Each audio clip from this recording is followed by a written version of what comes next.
Halo, saya Hendra Gunawan akan melanjutkan materi webinar Generasi Muda Menyongsong Indonesia Emas 2045. Pada bagian pertama, kita sudah sepakat bahwa Indonesia 2045 ada di depan mata kita. Para mahasiswa, Anda sekalian yang saat ini mungkin berusia 18 sampai dengan 22 tahun akan memimpin bangsa ini kelak di berbagai lini. Entah sebagai insinyur yang hebat, dokter yang unggul, atau ilmuwan yang hebat. Peran kita semua sejak sekarang diperlukan untuk mewujudkan Indonesia 2045 yang kita idamkan tersebut.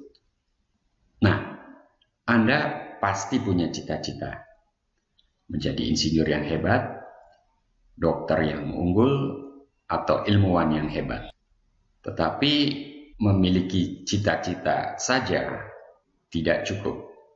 Anda perlu role model atau sosok anutan. Insinyur yang unggul seperti siapa yang Anda bayangkan? Dokter hebat mana yang Anda idolakan? Ilmuwan unggul mana yang Anda jadikan sebagai anutan? Nah, sosok-sosok anutan tersebut mestinya menginspirasi Anda untuk bekerja keras meraih cita-cita Anda. Namun, siapa yang layak menjadi sosok anutan? Sebelum menyebut nama, kita perlu kriteria. Konteksnya adalah menuju Indonesia 2045 yang mandiri, maju, adil, dan makmur, beradab, serta disegani dunia.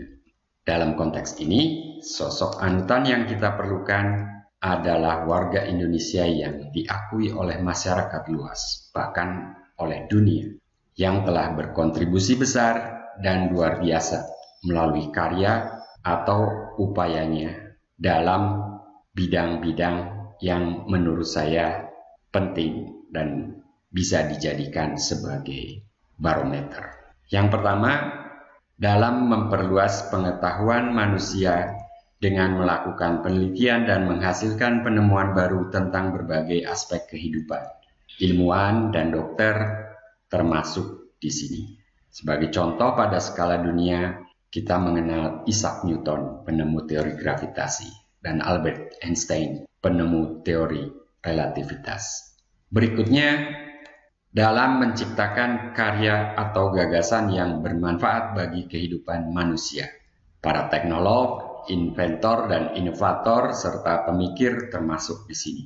Sebagai contoh, kita mengenal Bill Gates, pendiri Microsoft, dan Mark Zuckerberg, pengembang Facebook. Yang ketiga, dalam menaikkan standar keunggulan manusia dengan membuat rekor atau capaian baru yang menunjukkan keunggulan kemampuan manusia. Atlet dan artis termasuk di sini. Sebagai contoh, kita mengenal Maria Sharapova, petenis, dan Adele, penyanyi.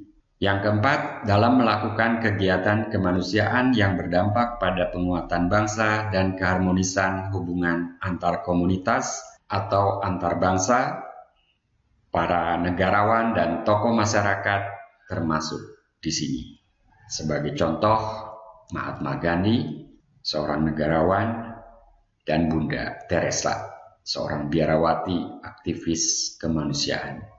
Berikutnya yang kelima, dalam mempelopori kegiatan penyelamatan dan pelestarian lingkungan dengan menggalakkan upaya-upaya atau kegiatan eco-friendly atau ramah lingkungan. Masyarakat umum dan aktivis lingkungan termasuk di sini. Sebagai contoh, pada skala dunia ada John Muir dan David Suzuki, keduanya aktivis lingkungan. Yang keenam, dalam memperluas akses terhadap pendidikan dan melakukan upaya-upaya peningkatan mutu pendidikan, baik formal maupun non-formal. Masyarakat umum dan aktivis pendidikan termasuk di sini. Misalnya Paulo Freire, filsuf pendidikan, dan Salman Khan, perintis pendidikan via internet. Berikutnya, dalam membuat manusia lebih manusiawi melalui berbagai kegiatan karya seni atau tulisan. Seniman, penyair, dan penulis termasuk di sini. Pada skala dunia, kita mengenal Pablo Picasso, pelukis, dan Paulo Coelho, novelis. Yang kedelapan, terakhir, dalam memajukan bangsa melalui berbagai bidang atau kegiatan lainnya. Kaum profesional dan masyarakat umum termasuk juga di sini. Sebagai contoh, Antoni Gaudi, arsitek, dan Joseph Pulitzer, jurnalis. Nah, siapa sosok anutan Anda?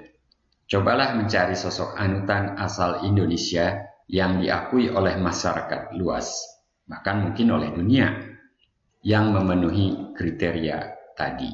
Mereka mungkin sudah meninggal, mungkin juga masih hidup saat ini.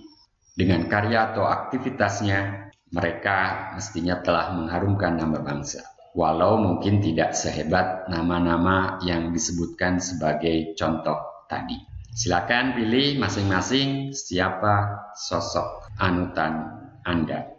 Oke, saya kira itu materi yang saya sampaikan. Terima kasih atas perhatiannya.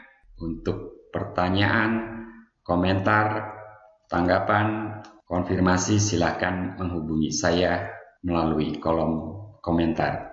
Sampai jumpa di video atau kesempatan lainnya.